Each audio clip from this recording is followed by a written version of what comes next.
Ciao amici e amiche del segno della bilancia, benvenuti, io sono Angela e questo è Exoteric World. È così che mi trovate sui social.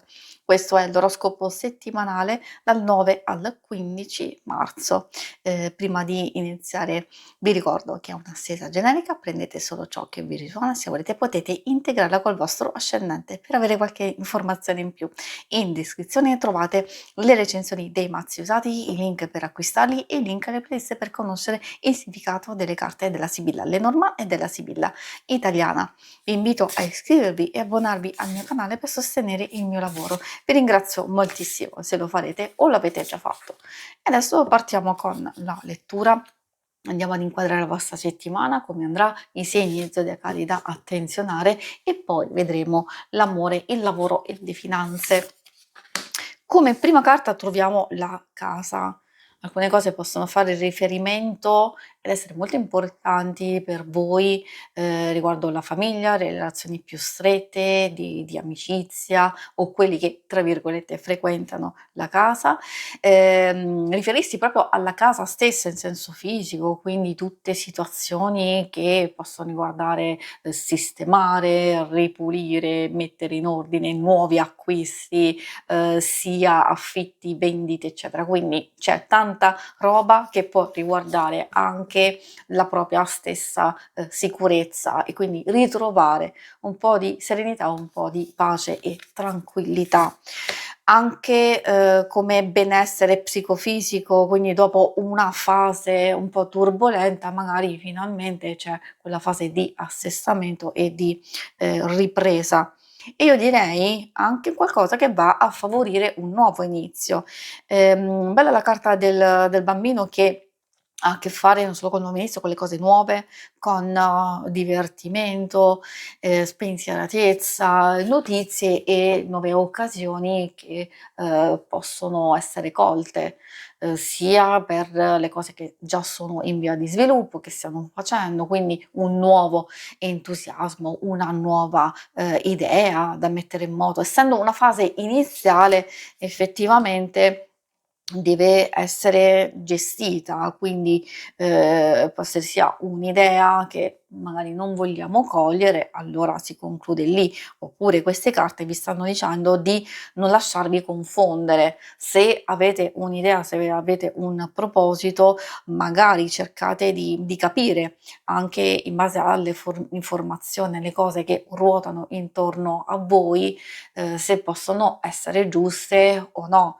Ovviamente questa è una carta molto particolare riguardo alle comunicazioni che sono intorno, perché alcune possono portare solo problemi e confusione e agitazione, altri possono essere anche comunicazioni, incontri, nuovi sviluppi positivi, quindi un po' di discernimento per scegliere le cose più adatte a voi, soprattutto nelle questioni pratiche e lavorative. I segni zodiacali da attenzionare nella vostra settimana sono i segni di acqua, cancro, scorpione e pesci, e abbiamo anche quelli di aria, gemelli, bilancia, acquario. E adesso andiamo a vedere l'ambito amore. Ambito amore, coppia single, ricordo che chi non dovesse essere interessato, alcune cose possono fare riferimento anche alle amicizie, e alle relazioni più importanti, famiglia.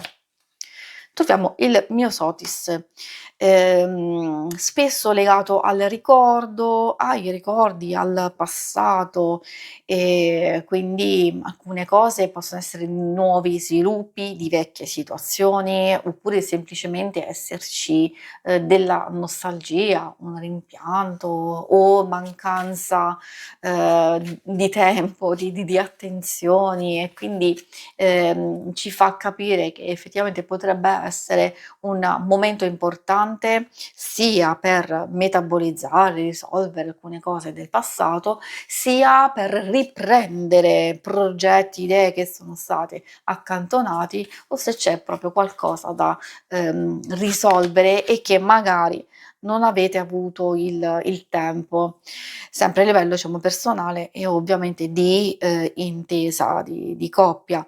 Può essere molto positivo quello che salta fuori, perché il fiordaliso ci fa capire che c'è qualcosa di costruttivo, di, magari un chiarimento, spesso porta felicità, porta serenità, maggiore complicità o saggezza che può essere, usata in modo, preciso e perfetto, proprio per rendere ancora di più la relazione costruttiva o migliorarla se c'è qualcosa, che non va.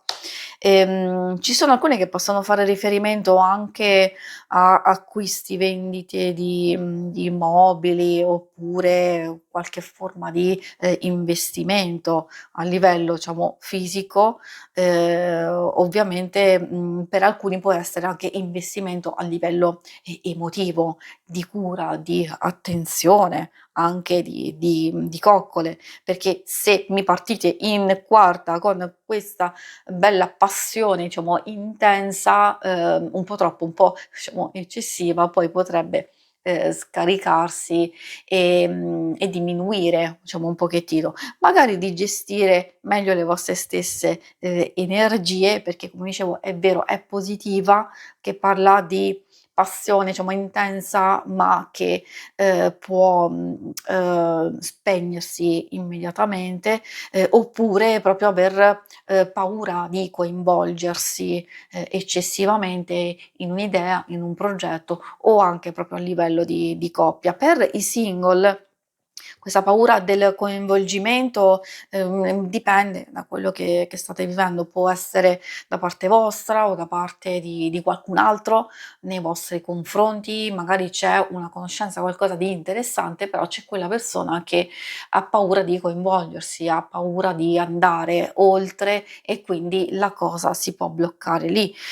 Oppure ci sono delle vecchie situazioni del passato che, magari c'è quella persona che in qualche modo vorrebbe incontrarvi, vorrebbe sentirvi, ma non lo fa, però purtroppo così stiamo, parlando di poca roba, diciamo, perdonatemi se lo dico in questo modo, può essere un'informazione utile in qualche modo a qualcuno per capire che c'è qualcuno che vi sta pensando, c'è qualcuno che ha fatto parte del vostro passato, che in qualche modo vorrebbe farsi sentire, ma non lo fa. Però secondo me questa è un'informazione da mettere da parte, dice: "Okay, bello, però dobbiamo guardare avanti, guardare oltre", ed effettivamente potrebbe esserci qualche nuova situazione, qualche nuova conoscenza, come vi dicevo, che al momento magari fa fatica a decollare, a procedere in un certo modo, però potrebbe esserci un buon inizio. Per le questioni più pratiche, lavorative, abbiamo una donna di servizio che prima di tutto parla di voi, della buona gestione, nonostante ci sono alcune cose che non funzionano. La malinconia spesso è legata, o a qualcosa, che non ci piace fare, può essere una mansione, un compito di questo periodo o nella peggiore delle ipotesi può addirittura riferirsi al lavoro che non ci piace, ma andiamo avanti, perché ovviamente si deve, portare a casa il pane, come si dice. E quindi, altre situazioni, esserci qualcosa di conflittuale, di difficile, a volte con un datore di lavoro o col proprio ambiente, magari altre difficoltà, delle spese, delle comunicazioni, qualcosa di imprevisto che in qualche modo il militare ci fa capire che dobbiamo essere pronti ad intervenire, sia a superare degli ostacoli, che ce la possiamo fare assolutamente, sia a ascoltare magari il nostro intuito e non, cioè privilegiare, l'equilibrio o quantomeno di, intervenire, diciamo, prontamente, però sempre prima di aver fatto un'attenta analisi. E questo vale anche per chi è in cerca di lavoro, perché si muove tanta roba, si vede, però c'è un po' di confusione, di incertezza, qualcuno che,